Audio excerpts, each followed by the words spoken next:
कहते हैं दिल्ली दिल बरों की है, दिल जलों की है।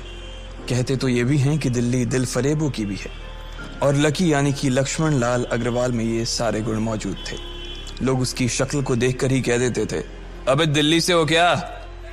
लकी वैसे दिखने में स्मार्ट और अट्रैक्टिव था, पर जेब से खस्ता हालत होने की वजह से रहता बेहद सिंपल तरीके से था।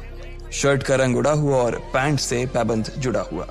कहने को तो उसकी उम्र के लड़के दिल्ली की सड़कों पर रात को मोटर बाइक दौड़ाते थे, लेकिन लकी उर्फ लक्ष्मण लाल अग्रवाल सिर्फ कमरे से कॉलेज में पढ़ाई और गर्लफ्रेंड डिंपल के साथ थोड़ा वक्त बिताना, फिर कॉलेज से दुकान, दुकान से जब होम डिलीवरी आए तो वहां, और फिर घर चला जाता था। हाँ, कभी कभी जब वो किसी लड़के को खाली सड़क पर मोटर बाइक दंदनाते हुए देखता तो कहता, एक दिन अपना टाइम भी आएगा जब मैं चश्मा लगाकर बैठूंगा और पीछे डिंपल को बैठाऊंगा। देखना, जब वो मेरी कमर में अपना हाथ कसेगी और मैं तेजी से मोटरसाइकिल को इंडिया गेट के आसपास दौड़ाऊंगा, तो सारे दिल्ली का दिल हम दोनों को देखकर जलेगा। दुकान में रखा हुआ बर्नॉल भी काम नहीं आएगा। लकी ने कहा और अपने हाथ में बर्नॉल की क्रीम को दबा दिया। जैसे ही उसने क्रीम को दबाया, उसका क्रीम बाहर आ गई। अबे गधे, क्या कर रहा है?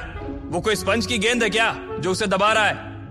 दुकान के मालिक ने उससे फटकारते हुए कहा और उसके सर पर एक चपत लगा दी। Sorry sir. लकी ने अपना सिर बचाते हुए कहा। वो खरौल बाग में स्थित एक छोटी सी मेडिकल स्टोर पर काम करता था। उसकी दुकान का नाम था चमन मेडिकल स्टोर और उसके ओनर का नाम था चमन लाल। लकी पिछले 5 साल से इन्हीं की दुकान पर काम कर रहा था। यहाँ इस छोटी सी शॉप पर काम करना उसकी मजबूरी थी। लाइफ में कंगाली की वजह से उसे कॉलेज में पढ़ाई पूरी करने के लिए पार्ट टाइम जॉब करना था। उसने कई अच्छी जगह अच्छी तनख्वाह की नौकरी ढूंढी पर नहीं मिली और वो इस मेडिकल स्टोर पर ही अटक गया। गधे, अब इसके पैसे क्या तेरा बाप भरेगा? कटेगा। इसका पैसा भी तेरी तनख्वाह से कटेगा और एमआरपी से डबल रेट में कटेगा। चमन ने अपने दांतों को किचमिचाते हुए कहा। गुस्से की वजह से उसकी नाक फूल गई थी और लकी की सांसें। उसने घबराते हुए ओनर से पूछा, एमआरपी से डबल क्यों सर जी? ताकि अगली बार से ऐसी कोई हरकत करने से पहले तू डबल बार सोचे। चमन ने कहा और उसके हाथ से ट्यूब छीन ली। उसका जी तो चाह रहा था कि वो लकी की खोपड़ी पर एक और बार अपना हाथ साफ कर ले, लेकिन उससे पहले ही दुकान का फोन बजने लगा। फोन की घंटी बजते ही लकी को वहां से निकलने का मौका मिल गया और वो भागते हुए फोन उठाने के लिए चला गया। हेलो जी, करोल बाग के बेस्ट मेडिकल चमन मेडिकल स्टोर से बोल रहा हूं, बताइए क्या काम था? ये लकी की पेटेंट लाइन थी। चाहे कहीं से भी फोन आए, लेकिन उसे फोन पर बस यही बोलना था। जैसे ही इधर लकी ने अपनी बात कही, उधर से जवाब आया, मैं ब्लूमिंग नाइट होटल के कमरा नंबर 303 से बात कर रहा हूँ। एक छोटा सा ऑर्डर है, नोट करो और जल्दी से होटल पर डिलीवर करवा दो। वो एक लड़के की आवाज थी। उसकी आवाज में काफी भारीपन और एक अजीब सी जल्दबाजी थी। जैसे ही लकी ने वो आवाज सुनी, पता नहीं क्यों उसे वो आवाज जानी पहचानी सी लगी। जी सर, बताइए आपका क्या ऑर्डर है? हाँ तो लिखो, हार्ट प्ले के 2 पैकेट और 1 पैकेट टिश्यू। लकी, जो कि अपना पेन लेकर खड़ा था, हार्ट प्ले का नाम सुनते ही झिझक गया। असल में हार्ट प्ले नाम का एक कंडोम आता था और इसलिए उसका नाम सुनते ही लकी शर्मा गया था। इतने साल से भी मेडिकल की स्टोर पर काम करने के बाद उसे इन चीजों का नाम सुनने में शर्म आती थी। हेलो भाई, लिखा कि नहीं लिखा? उस आदमी ने फिर से लकी से पूछा। जी सर, लिख लिया सर, लिख लिया। लकी ने खिसिया कर हंसते हुए कहा। लिख लिया तो फिर लेकर निकल, उस लड़के ने कहा। उसकी आवाज सुनकर ना जाने ऐसा क्यों लग रहा था कि वो बहुत बड़ा आदमी था। जी सर, मैं सर, लेकिन सर बाहर तो बारिश हो रही है, लकी ने कहा। उसने देखा कि बाहर बहुत तेज बारिश हो रही थी। उनकी दुकान के सामने पानी भर गया था और तेज हवाओं की वजह से चमन मेडिकल स्टोर का बोर्ड भी गिर गया था। लकी को लग रहा था कि वो इतनी तेज बारिश में अभी एकदम से तो नहीं निकल पाएगा, तो उसने उस लड़के को समझाते हुए कहा, सर मैं ऑर्डर तो ले आऊंगा पर थोड़ा टाइम लग जाएगा, बारिश थोड़ी थम जाए आप। इससे पहले कि वो कुछ आगे बोल पाता, फोन पर लड़का बोल पड़ा। तुम्हारे मालिक को पता है कि तुम मल्होत्रा जी के लड़के को मना कर रहे हो? हाँ पता है, बारिश हो रही है, इसलिए सारा सामान अच्छे से थैली में पैक करके लाना और लेट नहीं होना चाहिए, समझे? उस लड़के ने कहा और इससे पहले कि लकी आगे कुछ कह पाता, उसने फोन काट दिया। उधर से लकी के दुकान का ओनर उसे घूर कर देखा जा रहा था। लकी के हाथ में पेन और पेपर देखकर ही वो समझ गया था कि उसके पास कोई ऑर्डर आया था। आज वैसे भी इतनी बरसात होने की वजह से सुबह से इक्का दुक्का ग्राहक ही दुकान पर आए थे। ऐसे में उसकी दुकान का मालिक एक भी ऑर्डर को छोड़ना नहीं चाहता था। वो लकी को देख रहा था और लकी बारिश की ओर देख रहा था। बारिश का बहाना नहीं चलेगा, जाना पड़ेगा, चमन लाल ने कहा। मैं बहाना नहीं कर रहा सर, थोड़ी बारिश धीमी हो जाए तो मैं चला जाऊंगा। अभी आप खुद ही देखिए कितनी तेज बारिश है। वो पता नहीं कोई मिस्टर मल्होत्रा का कोई बेटा कुछ ज्यादा ही जल्दी में था। मैं साइकिल से तो पहुंच नहीं पाऊंगा इतनी जल्दी। लकी ने उनकी ओर देखते हुए कहा। क्या कहा? मिस्टर मल्होत्रा जी का बेटा? तू मेरी दुकान बंद करवाएगा क्या?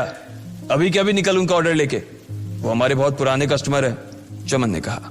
पर लकी ने कहा ही था कि चमन बोला। परवर कुछ नहीं, तू मेरी मोटरसाइकिल ले जा, उसने गुस्से में कहा। अरे सर जी, 200 के ऑर्डर में मुश्किल से 40 रुपए बचेंगे, इससे 3 गुने का तो पेट्रोल ही लग जाएगा, और अगर गाड़ी रास्ते में बंद हो गई तो अलग से खर्चा, लकी ने समझाते हुए कहा। वो जानता था कि उसका मालिक इन सब बातों पर ध्यान नहीं देने वाला। चमन लाल बोला। कोई बात नहीं, तू जा, चाहे जो हो जाए ग्राहक नाराज नहीं होना चाहिए, और वैसे भी वो मल्होत्रा जी का बेटा है। चमन लाल ने मोटरसाइकिल की चाबी लकी की ओर उछालते हुए कहा। लकी ने चाबी ली। उसे देखकर उसके अंदर मिक्स फीलिंग आ गई। एक तो वो बहुत खुश हुआ कि बड़े दिनों बाद बाइक चलाने को मिलेगी, पर वहीं दूसरी तरफ दुखी इसलिए हुआ कि बाइक मिली भी तो ऐसी तेज बारिश में, अगर खराब हो गई तो इसकी चपत भी उसके सिर पर ही पड़ेगी। वो मुंह लटकाकर रेनकोट और हेलमेट पहनते हुए वहां से निकल गया। बाहर आकर बाइक को देखा तो लकी ने मन में सोचा, चलो ठीक है, जो होगा देखा जाएगा, कम से कम बाइक तो चलाने को मिल रही है। दरअसल लकी इतने साल काम करने के बाद भी अपने लिए एक मोटरसाइकिल नहीं ले पाया था। लकी की तनख्वाह ही इतनी भर थी कि सिर्फ उसके कमरे का किराया, उसकी साइकिल में डालने वाली हवा का खर्च, बिजली पानी का बिल और डिम्पल के साथ महीने में 1-2 बार बाहर खाने का खर्चा ही निकल पाता था। उसे डिम्पल की कही बात अक्सर याद आती थी। लकी, अगर अगले 2 महीने में तूने बाइक नहीं खरीदी ना तो मैं तेरे से ब्रेकअप कर लूंगी, देखना। असल में डिम्पल को लकी के साथ बाइक पर घूमने की बड़ी तमन्ना थी। लकी की इस उजाड़ जिंदगी में एक वही तो थी जिसके लिए जिंदा रहने को उसका जी चाहता था। जब भी वो उससे बाइक की बात करती तो लकी डिम्पल की इस बात को हंसकर टाल देता था। वो अपने मन में इस बात को अच्छे से जानता था कि डिम्पल उससे बहुत प्यार करती थी और वो उससे कभी छोड़कर नहीं जा सकती थी। वो दोनों एक दूसरे में ऐसे घुले मिले थे जैसे बादल बरसात में घुल जाती है। लकी को डिम्पल बहुत पसंद थी और वो उसके लिए दुनिया जहां की खुशियां खरीद कर ला देना चाहता था।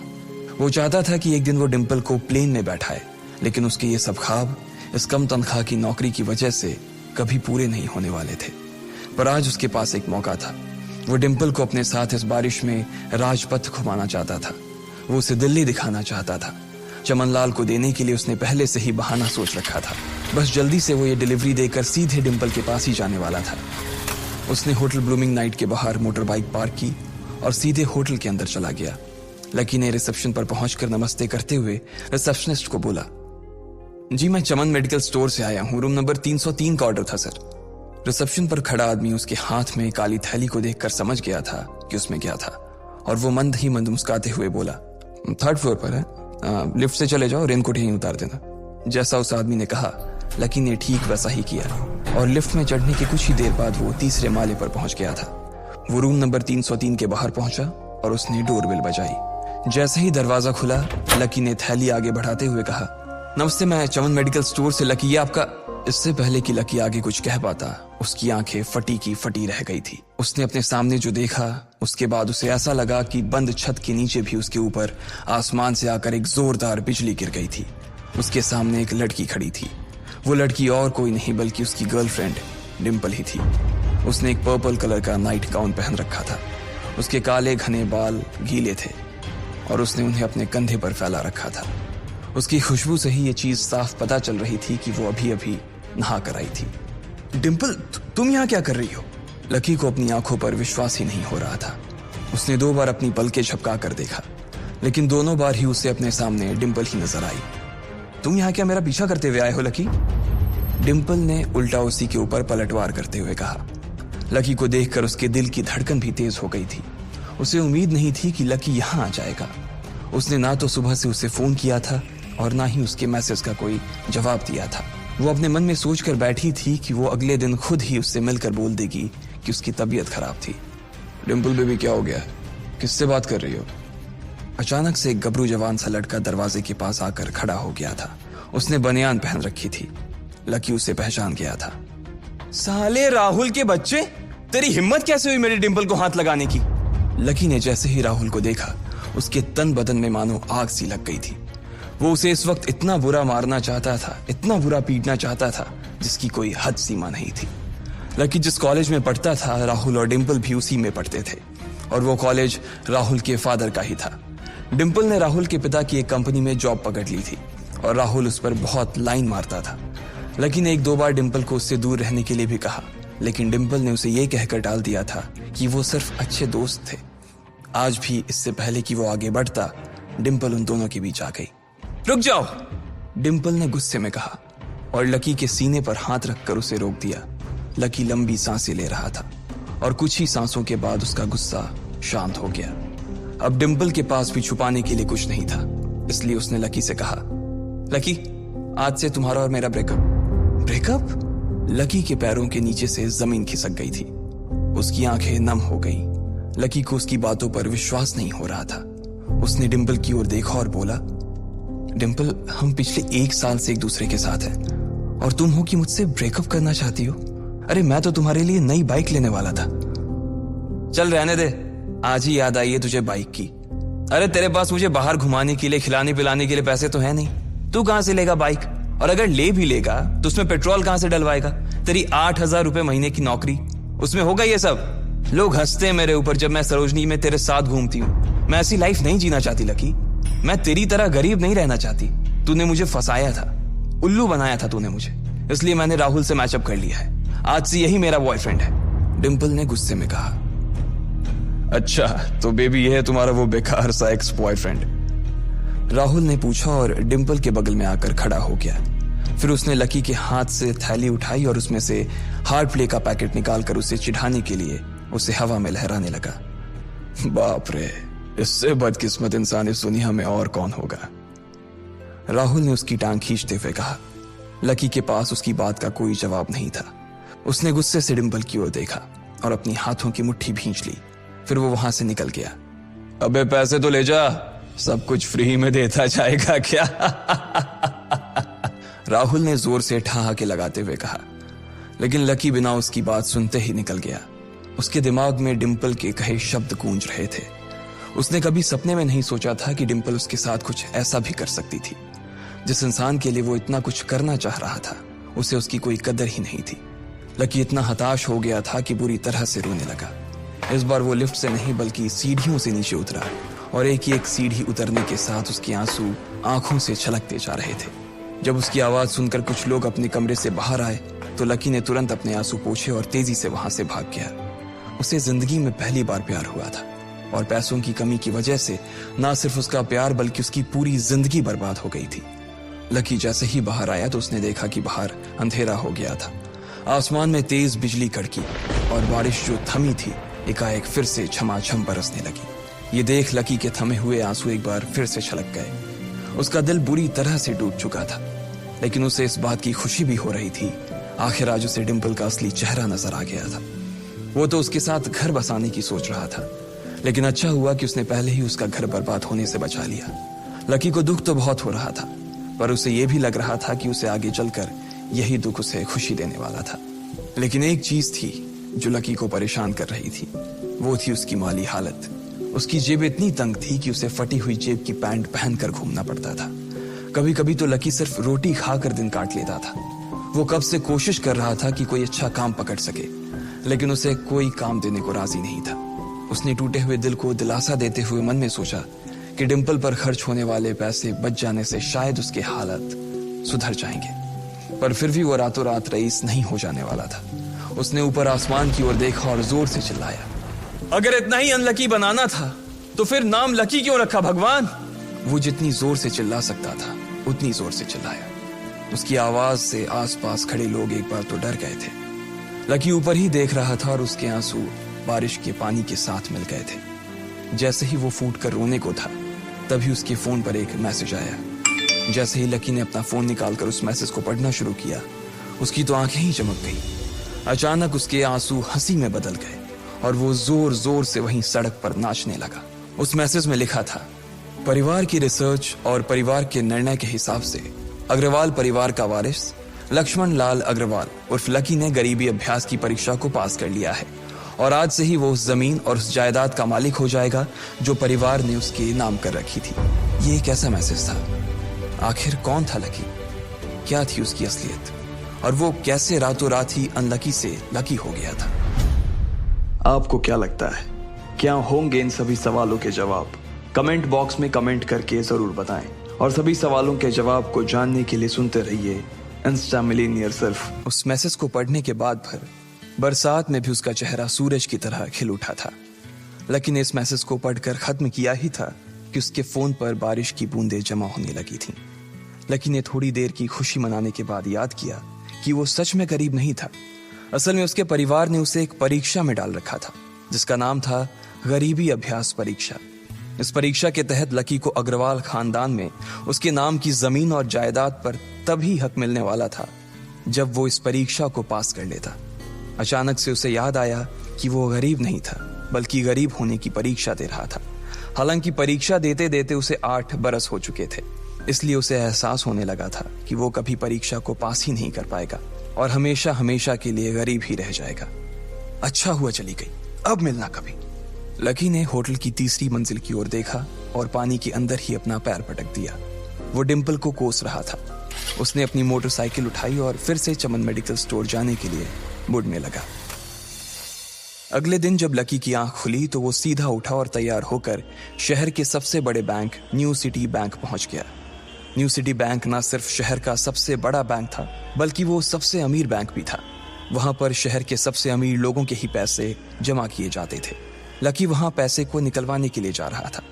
New city bank south Delhi में बसा हुआ था और उसके दरवाजे के बाहर महंगी से महंगी गाड़ी खड़ी थी। भाई, अब इसमें से कौन सी नई गाड़ी लेगा? लकी ने मन ही मन सोचा। उसे यकीन नहीं हो रहा था कि कल तक तो वो एक मोटरसाइकिल तक नहीं खरीद पा रहा था और आज वो एक कार, और वो भी इतनी महंगी कार खरीदने की सोच रहा था। फिर उसने अपनी नजर गाड़ी पर से हटाई और बैंक के अंदर जाने लगा। उसने देखा कि बाहर बहुत भीड़ थी और महंगे से महंगे कपड़े पहने लोग बैंक के अंदर जा रहे थे। कहाँ दवाओं की बदबू और कहाँ ये खुशबू। उसने एक बहुत ही गहरी सांस के अंदर ज्यादा से ज्यादा खुशबू को समेटने की कोशिश करते हुए अपने मन में सोचा, लेकिन अगले ही पल उसके मन में संकोच पैदा हो गया था। रातों रात लकी की किस्मत तो बदल गई थी, लेकिन उसके कपड़े नहीं बदल पाए थे। इतने बड़े बैंक में वो वही कपड़े पहनकर आ गया था जो वो अक्सर अपने काम पर पहनकर जाता था। पैसे लेते ही ना सबसे पहले नए कपड़े खरीदने हैं, लकी ने अपने आप से कहा और फिर बैंक के अंदर दाखिल होने लगा। जैसे ही उसने दरवाजे को धक्का दिया, उसे आवाज आई, आउच! लकी थोड़ा सा हड़बड़ी में दिखाई दे रहा था और इस जल्दबाजी के चक्कर में वो एक लंबे बाल वाली लड़की से जा टकराया था जो कि उसके बगल में ही चल रही थी। माफ करना, मैं आपको देख नहीं पाया, सॉरी। लकी ने तुरंत उससे हाथ जोड़कर माफी मांगते हुए कहा। उस लड़की ने इतने अच्छे कपड़े पहन रखे थे कि उसे देखकर ही लग रहा था कि वो किसी अमीर घराने की लड़की थी, इसलिए सॉरी बोलते वक्त ना चाहते हुए भी लकी के हाथ उसके सामने जुड़ गए थे। लेकिन जब उस लड़की ने लकी के कपड़े और उसके हुलिये को देखा तो उसने अपनी नाक भौं सिकोड़ ली। वो लगभग हर रोज इस बैंक में आया और जाया करती थी, लेकिन उसने आज तक इस बैंक के अंदर लकी जैसे फटीचर आदमी को घुसते हुए नहीं देखा था। उसके बालों में से आंवले के तेल की गंध आ रही थी। उसने गुस्से भरी नजरों से लकी की ओर देखा और बोली, क्यों नहीं देख पाए? मैं क्या ट्रांसपेरेंट हूं? तुम्हें इतनी बड़ी लड़की दिखाई नहीं देती? इससे पहले कि बात आगे बढ़ती, उस लड़की ने देखा कि इस बैंक की मैनेजर यास्मीन पटेल उन दोनों की ओर बढ़ी चली आ रही है। उसने भी लकी को देखकर वैसी ही शक्ल बनाई थी जैसी शक्ल उस लंबी लड़की ने बनाई थी। I am so sorry miss, आपको कहीं लगी तो नहीं? यास्मीन ने उस लड़की से पूछा और फिर घिन्न भरी नजरों से लकी की ओर देखने लगी। लकी तमतमाती आंखों से उन दोनों को देखा जा रहा था। वो जानता था कि उसने इतनी जोर से भी दरवाजा नहीं खोला कि उसे चोट लग जाए, लेकिन असल में उसे यह मालूम नहीं था कि वो लोग उसे नहीं बल्कि उसके कपड़े को देख रहे थे। यास्मीन ने लकी को ऊपर से नीचे तक देखा और ना जाने उसके मन में क्यों शक पैदा हो गया। क्या आप मुझे बता सकते हैं कि आप यहाँ पर किस काम से आए हैं? यास्मीन ने बड़ी मुश्किल से अपने चेहरे पर एक मुस्कान लाते हुए कहा। वो उसका हुलिया देखकर ही समझ गई थी कि वो यहाँ का कस्टमर तो नहीं था। लकी ने अपने आप को संभाला और कहा, हाँ, वो मैं अपना पैसा निकलवाने के लिए आया था। पैसे निकलवाने के लिए आए हो? यास्मीन ने लकी की बात को ही दोहराते हुए कहा। वैसे तो वो लकी की बात पर जोर से हंसना चाहती थी, लेकिन उसने अपने आप को थोड़ा सा काबू में कर लिया था। लकी की बात सुनकर उसे लग रहा था कि वो कोई पागल था जो यहाँ जबरदस्ती घुसा चला आ रहा था। हाँ, तो क्या आपके पास कार्ड है? यास्मीन ने उससे आगे पूछा। न्यू सिटी बैंक का कार्ड हासिल करना एक बहुत ही मुश्किल भरा काम था। अगर किसी को भी उस बैंक का कार्ड लेना था तो सबसे पहले उस आदमी को अपने खाते में कम से कम 5 लाख रुपए जमा करवा कर रखने पड़ते थे, तब जाकर उसे कहीं कार्ड मिलता था। लेकिन लकी तो पहली बार ही यहां आ रहा था, इसलिए उसके पास कार्ड होने की कोई संभावना ही नहीं थी। लकी जब यास्मीन के सवाल का जवाब नहीं दे पाया तो यास्मीन ने फिर उससे पूछा, मैं पूछ रही हूं कि आपके पास कार्ड है? वो समझ गई थी कि लकी पागल ही था, जो कहीं से भागकर सीधा उनके बैंक में आ गया था। कार्ड नहीं मेरे पास। लकी ने उसके सवाल का जवाब दिया और वो फिर इधर उधर देखने लगा। जैसे ही उस लंबे बालों वाली लड़की ने लकी का जवाब सुना तो वो खिलखिलाकर हंस पड़ी। यास्मीन को तो सिर्फ लग रहा था कि वो पागल है, लेकिन वो लड़की तो अपने मन में मान चुकी थी कि यह लड़का कोई पागल ही है जो कहीं झोपड़ पट्टी से यहां आ गया है। इससे पहले कि आगे कोई कुछ कह पाता, उस लंबे बालों वाली लड़की के पिता वहां आ गए और बोले, चलो बेटी। उनके हाथों में कुछ कागजात थे। लकी ने देखा कि उन्होंने महंगा सा सूट पहन रखा था। उस लड़की ने यास्मीन के दोनों हाथों को पकड़ा और बोली, यास्मीन देखो, अगर इस तरह के सड़क छाप लोग तुम्हारे बैंक में ऐसे ही घुसते चले आए ना और बाकी कस्टमर्स को परेशान करने लगे तो तुम्हारे बैंक की इमेज और उसके शेयर्स दोनों को काफी नुकसान होगा। एक मैनेजर होने के नाते तुम्हें इन सब चीजों का ध्यान रखना चाहिए। मुझे उम्मीद है कि आगे मेरे साथ ऐसा कुछ नहीं होगा। उस लड़की ने कहा और अपने पिता के साथ बैंक के बाहर चली गई। अपना ध्यान रखना कोयल मैडम, मैनेजर ने उसकी गाड़ी तक छोड़ने के लिए आते हुए कहा। आज तो वो बाल बाल बच गई थी। कोयल और उसके पिता इस बैंक के सबसे पुराने और सबसे वफादार कस्टमर्स थे। अगर आज यास्मीन उन्हें नाराज कर देती और वो उसके बैंक से अपना खाता बंद करवा देते तो शायद यास्मीन की नौकरी तक जा सकती थी। और यह सब हो रहा था उस पागल लकी की वजह से। इसे जल्द से जल्द यहां से भगाना पड़ेगा, यास्मीन ने अपने आप से कहा और फिर बैंक के अंदर आने लगी। यास्मीन उसे अपने बैंक से बाहर निकालने के तरीके के बारे में सोच रही थी, मगर जैसे ही वो बैंक में दाखिल हुई उसने देखा कि लकी वहां था ही नहीं। अरे अब ये कहां चला गया? उसने अपने आप से पूछा। वो इधर उधर देखने लगी, लेकिन लकी वहां भी नहीं था। यास्मीन को अच्छे से पता था कि वो उसके सामने तो बाहर नहीं निकला था। इसका मतलब था कि वो बैंक के अंदर ही था, लेकिन यास्मीन उसे ढूंढ नहीं पा रही थी। कुछ देर तक बैंक के सारे कोनों को देख लेने के बाद यास्मीन को लगा कि शायद लकी यहां बहुत ही असहज महसूस कर रहा होगा, और जब वो कोयल को दरवाजे पर छोड़ने के लिए आई तब उसके पीछे पीछे वो भी निकल गया होगा। चलो जान बची, यास्मीन ने अपने आप से कहा और अपने केबिन में आकर बैठ गई। जैसे ही उसने आज के दिन की पहली फाइल उठाई थी उसे किसी एक की झलक दिखी। ये कोई और नहीं बल्कि लकी ही था। अरे ये कहां छिपा हुआ था? यास्मीन ने अपने आप से ही कहा और तुरंत फाइल को टेबल पर रखकर वो ऑफिस के बाहर आ गई। उसने देखा कि लकी बैंक के वीआईपी लॉन्ज के बाहर खड़ा था और उसके खंबे की आड़ की वजह से वो यास्मीन की नजर से बाहर हो गया था। अब यास्मीन को तो वो मिल गया था, लेकिन उसके लिए उससे भी बड़ी एक और मुसीबत खड़ी हो गई थी। लकी जिस कमरे के बाहर अभी खड़ा था उस कमरे के अंदर शहर के सभी रईस लोगों का उठना बैठना था। बैंक के सिलसिले में या फिर किसी दूसरे काम के सिलसिले में वो सभी लोग यहीं आकर बात किया करते थे। उस कमरे के अंदर जो लोग बैठे थे उन सबके करोड़ों रुपए इस बैंक के खाते में जमा थे। अब अगर ऐसे में लकी वहां घुस जाता तो सब लोग मिलकर यास्मीन की गर्दन पर चढ़ जाते। रुको, जहां हो वहीं खड़े रहो, यास्मीन जोर से और साथ ही गुस्से से चिल्लाई। बाकी के लोग जो वहां खड़े थे वो यास्मीन की ये चीख सुनकर डर गए थे। कुछ लोगों को उसकी इतनी जोर से आवाज करने की वजह से गुस्सा भी आ गया था और यास्मीन सबसे मुस्कुराते हुए माफी मांगकर आगे बढ़ती जा रही थी। वो लकी को किसी भी तरह से उस कमरे में जाने से रोकना चाहती थी, लेकिन उससे पहले ही वो उस कमरे के अंदर दाखिल हो चुका था। अरे यार, ये आदमी है या गधा? यास्मीन ने अपना ही सिर पीटते हुए कहा और वो भी उस कमरे के दरवाजे की ओर बढ़ने लगी। उसने उस कमरे का दरवाजा खोलने की कोशिश की, लेकिन वो अंदर से लॉक हो गया था। बाप रे, ये कैसा आदमी है? बिना परमिशन के अंदर घुसा तो घुसा, लेकिन दरवाजा भी अंदर से बंद कर लिया। अब यास्मीन की सांसें फूलती जा रही थी। उसे बहुत डर लग रहा था। उसका जी यह सोचकर घबराए जा रहा था कि ना जाने अंदर लकी और उस रिलेशन मैनेजर के बीच क्या हो रहा होगा।